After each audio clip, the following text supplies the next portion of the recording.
કરોડોના જમીન પ્રકરણમાં સુરેન્દ્રનગરના કલેક્ટરના મામેરા ભરાયા છે। સરકારી અધિકારી છે તેમના વિરુદ્ધમાં પણ એસીબીમાં પણ ગુનો દાખલ થયો છે અને મોરી છે તેમને પૂછપરછ કરવા માટે ઈડી દિલ્હી લઈ ચૂકી છે અને મામલે રાજ્ય સરકારનું એક મોટું નિવેદન સામે આવ્યું છે અને સરકારના પ્રવક્તા જીતુ વાઘાણીએ આ મામલાને લઈને પ્રતિક્રિયા આપી છે। વૈષ્ણવજન તો તેને કહીએ જે પીડ પરાઈ જાનાને રે। નમસ્કાર, આપ જોઈ રહ્યા છો નવજીવન ન્યૂઝ અને હું છું આપની સાથે તોફિક ગાંચી। ગુજરાતમાં જે પ્રકારે સુરેન્દ્રનગરના કલેક્ટરના ત્યાં ઈડીના દરોડા પડે છે, નાયબ મામલતદાર મોરી છે ત્યાં તપાસ કરતા 60 લાખથી વધારે રોકડ રકમ મળી આવતા ખળભળાટ મચી જવા પામે છે। આ મામલે ગુજરાત એસીબીમાં ઈડી ગુનો દાખલ કરાવે છે, જેમાં 100 આરોપી બને છે। આજ સુરેન્દ્રનગરના કલેક્ટર ડોક્ટર રાજેન્દ્ર પટેલ અને તે આરોપી બનતા ખળભળાટ મચી જવા પામે છે, કેમ કે એક કલેક્ટર જમીન પ્રકરણમાં સંકળાયા છે, તેમના સાથે સરકારી અધિકારી પણ સંકળાયા છે અને ત્યાર પછી રાતોરાત ગુજરાત સરકાર આ કલેક્ટર છે તેમની બદલી કરી દે છે અને જીએડીના હવાલે કરી દેવામાં આવે છે। આ મામલે ગુજરાત એસીબીએ પણ તપાસનો ધમધમાટ આદર્યો છે અને કલેક્ટર સહ આરોપી બનતા સ્વાભાવિક છે કે રાજ્યમાં એક આઈએએસ કક્ષાના અધિકારી છે તે ભ્રષ્ટાચારમાં સામેલ થાય તો તે ચર્ચાનો મુદ્દો પણ બને અને સરકારના સામે પણ સ્વાભાવિક આંગળીઓ ચીંધાય અને આ જ મામલે રાજ્ય સરકારના પ્રવક્તા જીતુ વાઘાણીની પ્રતિક્રિયા પણ સામે આવી છે। આપ જાણો છો કે આપણી એજન્સીઓ એ બાબતો કેટલીક સીધી જ રીતે આપણા ધ્યાને નથી હોતી, પણ મોદી સાહેબની ઈચ્છા શક્તિ, ગુડ ગવર્નન્સનો આજે દિવસ, સરકારની ઈચ્છા શક્તિઓ હોય ત્યારે જ આ પ્રકારની એજન્સીઓ એ એમની વ્યવસ્થાઓમાં એ કામ કરતી હોય છે। જે કાંઈ સત્ય, જે કાંઈ ઘટનાઓ છે એ સમયે એજન્સીઓ દ્વારા બહાર આવશે અને એજન્સીઓ કહેશે।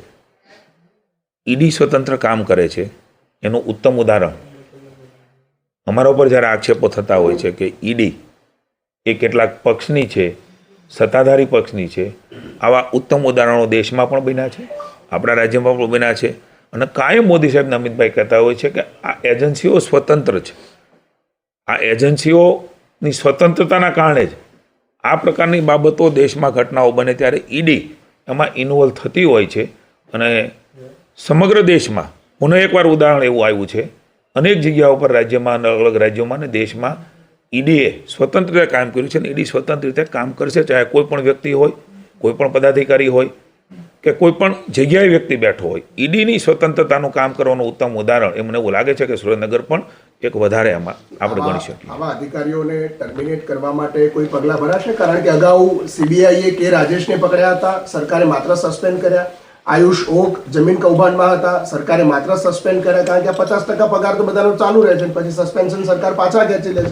એડમિનિસ્ટ્રેશનની જે કાંઈ ધારાધોરણો અને નિયમો છે એ પ્રમાણેની કરવાનું સરકારને હોય છે, એટલે જે પ્રકારે જેને જે એટલો સમય એમને પણ જે આપવાનો હોય કે જે કાંઈ વ્યવસ્થાઓ બંધારણીય રીતે બની છે એ બંધારણને લક્ષ્યમાં રાખીને રાજ્ય સરકાર, હું એમ કહું છું કે આ ઈચ્છાશક્તિ ન હોય તો આ ઘટનાઓ જ ન બને।